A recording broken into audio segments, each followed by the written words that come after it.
दिनचर्या बता रहा हूँ कि कम से कम सुबह 10 बजे तक, 11 बजे तक, 12 बजे तक होता है उतना फास्टिंग करो, क्योंकि उपवास में रोगों की कोशिकाओं को खाने को मिलता नहीं, वो मर जाती है। इसलिए मैं कहता हूँ कि उपवास में बहुत शक्ति है।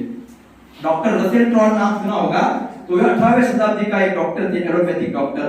वो अमेरिका के पहले डॉक्टर थे जो गांव में जाते थे और लोगों को दवा देते थे।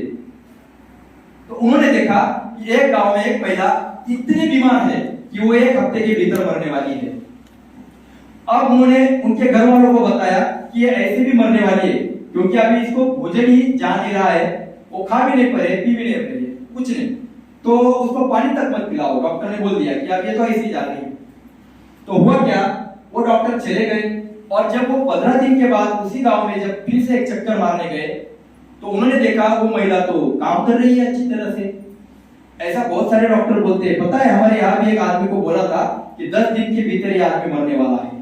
वो थोड़े बूढ़े थे और पैर जो है डायबिटीज के कारण बहुत ही सड़ गया था, तो उनको कम से कम 12 से 15 लाख रुपए खर्चा कर दिया अच्छी तरह से, और वो कुछ मरे नहीं।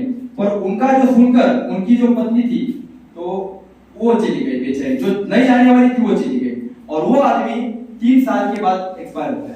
मतलब डॉक्टर कोई भगवान तो है नहीं जो हम डर जाते हैं कि आपकी बीमारी ठीक नहीं होगी, वो कोई भगवान तो है नहीं। इसीलिए मैं कहता हूँ कि अपने मन को निगेटिविटी मत लाने दो। ऐसा कोई बीमारी नहीं जो ठीक नहीं होता है, सभी होती है।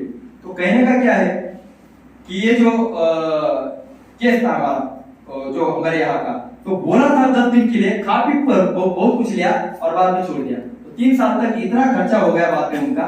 तो इसलिए मैं कहता हूँ कि डॉक्टर के पास कितना हमारा लाइफ छोड़ देना है, ये आप तय करो, क्योंकि रसायन करने वाले को जाने की जरूरत नहीं पड़ी।